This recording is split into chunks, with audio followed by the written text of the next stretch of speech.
Well, good afternoon. This is October the 16th, and it turned out to be just a beautiful, beautiful day. I'm in the parking lot in front of my factory where I've been working, and it's a delight to be out in the yard doing things with trucks and freight. And now it's time to go home. Periodically, I'm going to be posting articles having to do with what's come to me recently in the whole area of grace. What is it that we get by way of grace? Well, we all know we get forgiveness.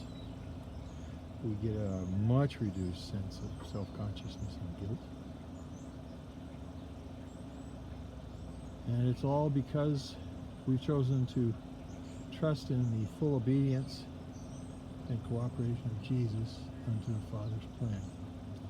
The plan of the Trinity, in fact, known by all of them as a cohesive, united oneness since before the foundation of time, before the foundation of the world.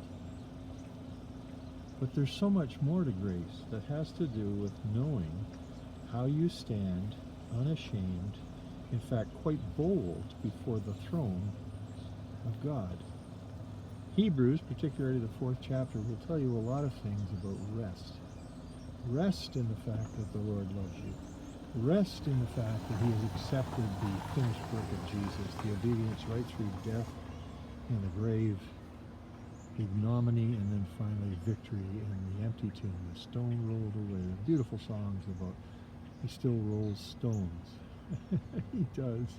He rolls stones of discouragement, stones of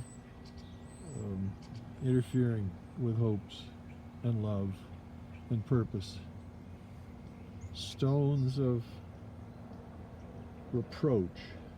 13th chapter says, as Jesus, the sacrifice, went outside the gate of Jerusalem, as would the sacrificial animals and the worship arrangements set up under the Old Covenant, He went outside the gate.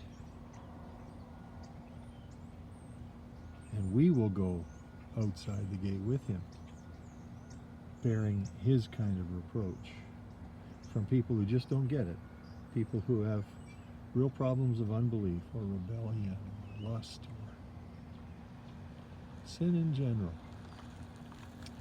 So if He's done all of these wonderful things and made it right with God for all those who would fall in line, become siblings, accept the process of adoption that Romans chapter 8 talks about, then we now come before God in prayer, in our providential circumstances, and we have the same approval from God as does Jesus, the risen Jesus, the glorified Jesus, seating at the right hand of the Father, interceding all the time for us.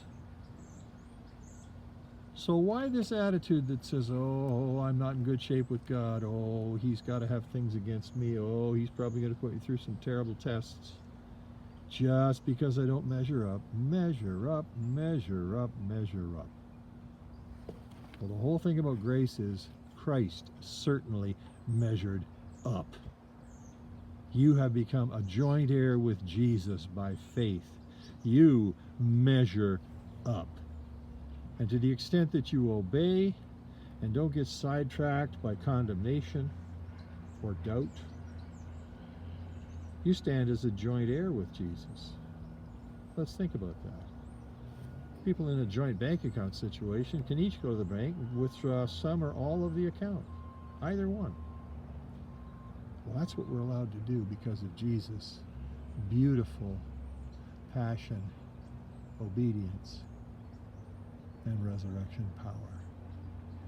So now, indwelt by the Holy Spirit, such resurrection power, such God's own knowledge and love indwells us, contributes to all our decisions, actions, victories, challenges, and we have the victory in the name of Jesus, says the song. So look forward to more posts having to do with grace. They'll be forthcoming, and I'm just thrilled to be able to share them. That's it for now.